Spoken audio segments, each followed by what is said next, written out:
Hey guys, it's Miss Peanuts and welcome back to Peanuts TV.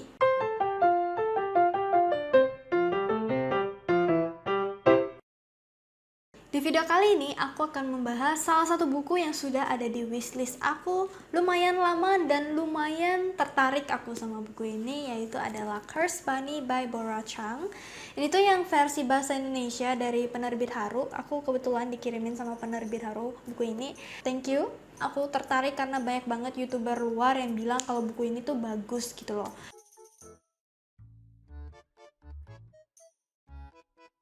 Covernya warna hitam, terus ada bunny, ada kelincinya gitu ya, seperti ini.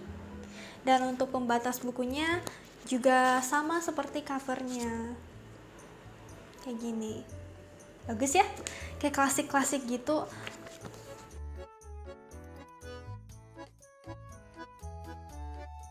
Walaupun aku lumayan excited sama buku Cursed Bunny ini, tapi aku sempet tunda baca 2-3 hari karena aku nggak berani baca ini malam-malam karena banyak yang bilang kalau ini tuh creepy, horror, kan genrenya seputar itu ya.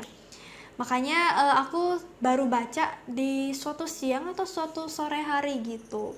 Nah, Cursed Bunny ini tuh berisi tentang kumpulan cerita-cerita pendek, dan itu tuh ada 10 cerpen. Dan di antara 10 cerpen ini aku bakalan kasih tahu ke kalian pendapat aku mengenai mereka. Kita mulai dari yang pertama, judulnya adalah Si Kepala. Si Kepala ini bercerita tentang seorang perempuan yang setiap kali dia buang air, dia itu melihat suatu sosok yang muncul dari klosetnya menyerupai sebuah kepala gitu loh. Ya agak-agak ngeri juga sih ya, kalian mikir kalian buang air terus tiba-tiba kayak ada something keluar dari kloset. Pertama kali aku baca tuh kayak, hah? Apa sih? Gitu loh. Nah, si kepala ini muncul dan bisa terbentuk gara-gara hasil buangan dari perempuan tersebut. Kayak barang-barang kotor, kayak pas dia buang air kecil itu kan, maka akan terbentuk si kepala ini dari rambutnya yang rontok gitu loh. Maka wujudnya itu memang kayak nggak karuan, nggak ada bentuknya, nggak tahu yang mana mata, yang mana bibir gitu loh. Nah, si kepala ini bisa ngomong, teman-teman. Dia ini suka manggil si perempuan ini dengan sebutan ibu karena ya dia tercipta kan dari hasil buangan dari si perempuan gitu loh. Sampai di ending ya, itu kira-kira pengantarnya si kepala gitu ya. Sampai di ending aku tuh pas aku baca cerpen satu ini, aku tuh, kalian tahu nggak sih emoji mata, bibir mata? Nanti aku edit yang kayak gini ya, ekspresi aku tuh kayak gitu loh sepanjang aku baca buku ini, bukan cuma si kepala doang, karena aneh banget gitu loh.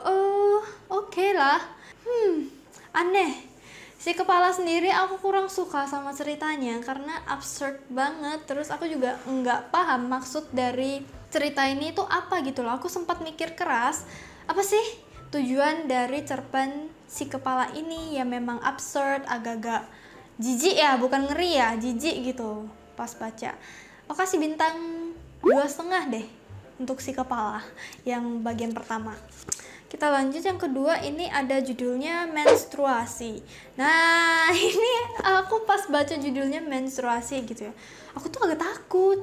Ih, apa pula ini menstruasi? Jadi takut aku Jadi ini tuh ceritanya tentang perempuan ya yang mengalami pendarahan atau menstruasi terus-menerus non-stop. Terus si dokternya ini kayak anjurin dia minum obat ini sampai ke minggu berapa gitu kan. Habis itu stop, jangan. Tapi si perempuan ini kayak lanjutin minum terus loh obatnya biar bisa stop aja menstruasinya gitu kan. Dan tiba-tiba pas dia ngecek gitu, kata dokter dia hamil. Tiba-tiba aja hamil gara-gara obat yang dia minum tadi. Si dokter ini kayak nyuruh si perempuan untuk nyari ayah dari si bayi ini yang tiba-tiba muncul. Kayak biar ada kasih sayang seorang ayah gitu loh untuk si bayi ini. Nah, jadilah si perempuan ini sibuk gitu ya cari ayah atau seorang suami untuk anaknya ini. Kira-kira begitu ceritanya menstruasi. Nah, kalau yang menstruasi ini aku lumayan dapet pelajaran yang memberitahu pembaca gitu ya. Apa yang kalian lakukan, apa yang kalian perbuat, karena ini menyangkut soal nyawa seseorang gitu loh. So ya, yang menstruasi aku lumayan suka, meskipun ya agak-agak absurd juga, soalnya ini tuh selain tema yang creepy horror gitu, dia tuh kayak ada campuran magical realism. Mungkin itu adalah salah satu alasan aku ngerasa buku ini overall nggak begitu menakutkan ya, kayak biasa aja menurut aku, malah lebih ke gore. Dan to be honest, aku kalau sama gore gitu, kayak yang darah-darah yang kayak sadis gitu, aku tahan. Kalau hantu-hantuan malahan aku nggak tahan gitu loh. Nah, untuk yang menstruasi aku kasih bintang 3,5. Kita lanjut yang ketiga, ini ada Kelinci Terkutuk ya, yang jadi cover bukunya Curse Bunny. Sejujurnya aku agak kecewa yang bagian Curse Bunny. Beberapa ya ada yang bilang kalau ini tuh ngeri, horor gitu kan. Mungkin karena ada unsur magical realismnya, aku kayak ngerasa ini mustahil terjadi gitu ya. Jadinya yang nggak begitu kerasa takutnya. Untuk Curse Bunny sendiri itu tuh kan tentang cerita kutukan gitu ya, boneka kutukan yang dikirim ke seseorang biar usahanya tidak lancar begitu loh. Aku nggak bakalan cerita banyak soal yang cerita ketiga Curse Bunny, cuman ya aku lumayan kecewa. Banyak yang bilang kalau itu tuh ngeri gitu kan, mungkin ekspektasi aku yang ketinggian atau gimana, tapi ya kecewa. Aku kasih bintang 2,5 untuk yang Curse Bunny. Ya seru sih ikutin ceritanya dari awal sampai akhir, tapi at the end of the day aku masih bingung ini maksud tujuan dari ceritanya itu apa gitu loh. Apa mungkin disuruh nikmatin aja ceritanya. Kita lanjut. Jari-jari yang dingin. Jari-jari yang dingin. Oh, jari-jari yang dingin. Nah, jari-jari yang dingin ini tuh lebih bagus di antara semuanya. Aku lumayan suka sama jari-jari yang dingin. Kita tuh kayak bisa ikut merasakan rasa takut dari si karakter utamanya yang kayak bingung gitu loh. Tiba-tiba bingung dia ini ada di mana. Terus ada seorang suara yang kayak jelasin dia ini siapa, mereka sebenarnya lagi di mana situasinya. Cara dia nulis untuk bagian jari-jari yang dingin itu lumayan seru. Aku juga lumayan suka sama endingnya. Itu lumayan creepy gitu ya. Ada sedikit drama juga untuk yang jari-jari dingin. Seru sih, seru. Overall aku suka sama jari-jari dingin. Aku kasih bintang 4. Perangkap ya.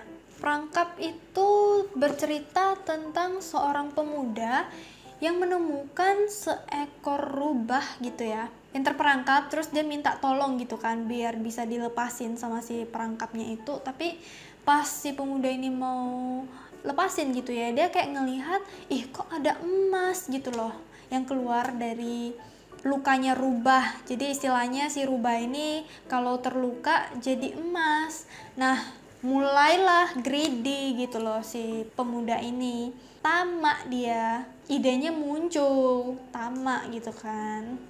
Kalau untuk perangkap ini lumayan seru juga sih. Kurang lebih sih perangkap ini ceritanya tentang karma gitu ya. Mengajarkan kalau kita jadi orang itu, janganlah jahat-jahat, janganlah tamak, janganlah rakus. Kena kau kan batunya. Untuk perangkap aku lumayan suka, aku kasih bintang 4. Selamat Tinggal Cintaku. Selamat Tinggal Cintaku ya, ini mungkin bisa dibilang salah satu favorit aku juga di buku ini, yang Selamat Tinggal Cintaku.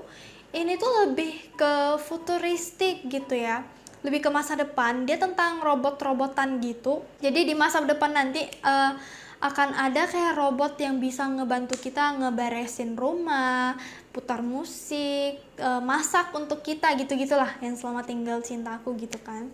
Nah, untuk yang Selamat Tinggal Cintaku, aku lumayan suka sama ini sebenarnya. Mau dibilang creepy sih nggak begitu creepy ya, lebih ke gore. Dan menurut aku lebih possible terjadi di dunia nyata gitu ya, daripada yang kayak si kepala yang pertama gitu. Kalau kita bandingin ya, kalau aku bandingin ya, kalau yang kepala itu kayak muncul kepala di toilet, itu kan menurut aku nggak masuk akal. Jadi creepy-nya sebenarnya creepy aneh, jijik gitu loh. Nah, kalau yang di AI ini kan possible, memungkinkan, jadinya aku ya lebih kebawa suasananya dan bisa ngerasain ya takut gitu loh. Untuk Selamat Tinggal Cinta aku, untuk story wise aku sih kasihnya 3,5 ya, walaupun aku suka. I think bisa lebih much better lagi sih Selamat Tinggal Cintaku. Lanjut, Bekas Luka. Bekas Luka kayaknya ceritanya yang paling panjang deh. Aku suka sih yang Bekas Luka, seru. Yang Bekas Luka seru. Kalau misalkan dijadikan animasi gitu ya, Bekas Luka itu bakalan keren banget sih. Aku mungkin bakalan nonton. Bisa itu short animation story gitu. Jadi kayak itu bercerita tentang seorang anak yang ditangkap sama monster gitu ya. Terus monster ini kayak hisap tulang sumsum dia, jadi sekujur tubuhnya itu jadi kayak punya banyak bekas luka gitu loh. Dan si anak ini bertumbuh besar seiring tahun sampai dia udah jadi kayak dewasa gitu, dan akhirnya berhasil meloloskan diri dari si monster ini. Nah pas dia sampai di dunia luar, dia itu kayak bingung gitu loh. Mau jalan kaki aja pertama-tama kayak nggak bisa gitu, ngobrol juga nggak bisa karena selama ini dia kan sendirian gitu ya, ditangkap sama si monster. Makan pun juga dikasihnya tuh makanan daging mentah begitu loh. So ya, meskipun lumayan panjang, ini tuh seru yang Bekas Luka. Beberapa bagian mungkin agak membosankan gitu ya, agak-agak slow pace yang Bekas Luka, tapi seru. Ini lebih ke gore, banyakan gore daripada creepy-nya, dan juga kayak ada dongeng setempat gitu loh. Jadi yang bikin seru ya di dongengnya tentang si monster ini. Terus nanti akhirnya jadinya gimana, apa yang harus dia lakukan gitu loh. Sebagai seorang anak yang bisa dibilang belum pernah melihat dunia luar sama sekali gitu ya, seru-seru. Yang Bekas Luka aku kasih bintang 4, bagus. Rumahku Istanaku. Rumahku Istanaku ini lumayan creepy teman-teman. Ya ini tentang hantu. Oh ini tuh bercerita tentang suami istri yang baru beli gedung gitu loh di suatu desa. Penghasilan mereka mostly itu didapat dari uang sewa. Ini tuh aku nggak tahu gimana cara ceritain lebih lanjut. Pokoknya istilahnya gitu, mereka beli gedung baru gitu ya. Dan di antara gedung-gedung ini kayak ada lantai berapa sampai lantai berapa gitu. Aku awalnya nggak sadar gitu loh. Ini aku nggak bakalan spoiler, tapi aku akan kasih sedikit hint. Siapa tahu yang udah baca gitu kan. Aku sebenarnya di awal itu udah mikir, oh emangnya mereka punya ya gitu loh. Tapi aku nggak mikir yang macem-macem gitu kan awalnya. Ya udah, kayaknya sih ada, cuman aku nggak sadar kali ya. Dan pas aku sampai di endingnya itu, lumayan ngeri, lumayan plot twist, dan lumayan horor gitu. Soalnya dia kan tentang hantu gitu ya. Possibly happens in real life, so yeah, aku kasih bintang 4. Ini lumayan horor yang Rumahku Istanaku ini. Kayak awalnya aku kayak memang sadar, emangnya ini ada gitu loh. Mendekati ending, oh berarti kecurigaan aku itu memang gitu loh. Aku nggak tahu gimana cara jelasinnya. Pokoknya ya seru sih Rumahku Istanaku, meskipun ada juga bagian yang membosankan menurut aku, kayak uang sewanya dan sebagainya. Selanjutnya ini ada Penguasa Angin dan Pasir. Menurut aku yang Penguasa Angin dan Pasir di antara semua cerita yang ada di buku Curse Bunny ini yang paling sedikit anehnya, yang paling sedikit unsur horornya gitu ya. Ini tuh bercerita tentang seorang pangeran yang dikutuk untuk menjadi buta. Istilahnya seluruh keturunannya bakalan dibikin cacat gitu loh, karena ayahnya menebas tangan kiri atau kanan si penguasa angin ini gitu loh. Ayah dari pangeran yang buta ini adalah seorang raja gurun pasir. Nah seiring si pangeran buta ini tumbuh dewasa, si raja ini kayak ngutus bawahan dia untuk cari istri untuk si pangeran buta ini gitu kan. Dan ketemulah si putri ini. Putri ini jatuh cinta sama si pangeran, dan pangeran ini kayak curhat gitu loh sama si putri kalau andai aku bisa ngelihat bla bla bla bla bla gitu kan. Jadinya dia minta tolong sama si putri agar mau membujuk yang mengutuk dia menjadi buta agar dia bisa melihat lagi. Kira-kira kayak gitu sih, kayak singkatan ceritanya. Untuk endingnya sendiri aku suka sama endingnya. Aku suka banget sama pemikiran si putri. Aku juga suka sama si penguasa anginnya ini. Ya kayak keren aja sih. Yang cerita penguasa angin dan pasir ini kayak cerita persahabatan yang terjalin ketika menghadapi tragedi. Wow, bahasaku. Tapi ya kira-kira seperti itulah. Aku sendiri lumayan suka sama cerita ini, aku kasih bintang 4. Reuni. Reuni? Wah, ini aku sebenarnya agak bingung sih sama yang cerita Reuni. Ya, ini cerita terakhir dari buku Curse Bunny. Aku bingung sama ceritanya, teman-teman. Sebenarnya dia kayak bercerita tentang seorang perempuan yang melihat seorang laki-laki kayak berjalan mutar gitu kan, tapi jalannya kayak cepet banget gitu loh, kayak muter 1 blok gak mungkin bisa secepat itu, dan rupanya itu tuh adalah spirit. Terus dia ketemu sama seorang laki-laki yang bilang, kamu juga bisa ngelihat spirit ini, begitu loh. Terjadilah pertemanan antara kedua orang ini. Aku kurang suka sama Reuni karena bikin aku bingung, bikin aku mikir gitu, tujuannya apa. Mostly kayak gitu ya, kayaknya sering banget ya pas baca buku ini mikirnya ini tuh tujuannya apa gitu loh. Untuk cerita Reuni ini aku kasih bintang 2 karena aku bingung tujuannya apa. So sorry. Tapi itu ya, kayak rating-rating di antara 10 cerpen ini.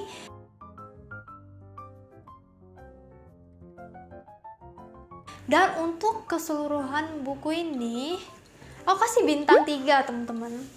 Ya, meskipun ada beberapa yang aku suka, tapi ekspektasi aku tuh melebihi itu gitu loh. Kayak banyak yang bilang kalau ini tuh bagus banget, creepy banget, takut. Sampai sebelum baca itu tuh aku sempet tunda beberapa kali karena takut aja gitu loh. Tapi pas aku baca, mostly wajah aku pas baca buku ini tuh ya kayak emoji tuh yang mata, bibir, mata. Aneh banget, aneh banget. So yeah, itu adalah Curse Bunny by Boro Chung. Apakah kalian udah baca buku ini? Kalau udah, gimana pendapat kalian? Dan yang mana yang merupakan favorit kalian? Boleh komentar di bawah. Kalau aku pribadi, favorit aku mungkin yang itu ya, antara Bekas Luka sama Selamat Tinggal Cintaku. Menurut aku Bekas Luka karena lumayan panjang, jadinya ya lumayan seru gitu loh. Kayak kalau jadiin animasi bakalan bagus sih. So ya, thank you sekali lagi penerbit Haru karena udah kirim aku buku ini. I appreciate it and I enjoy it. Sudah tercoret dari wishlist aku karena aku udah punya. Thank you buat yang udah nonton sampai di sini. Semoga bisa menghibur dan juga membantu kalian semua. Kalau ya, jangan lupa untuk klik like dan juga subscribe ke channel ini. And I'll see you guys on the next video. Thank you for watching. Bye-bye!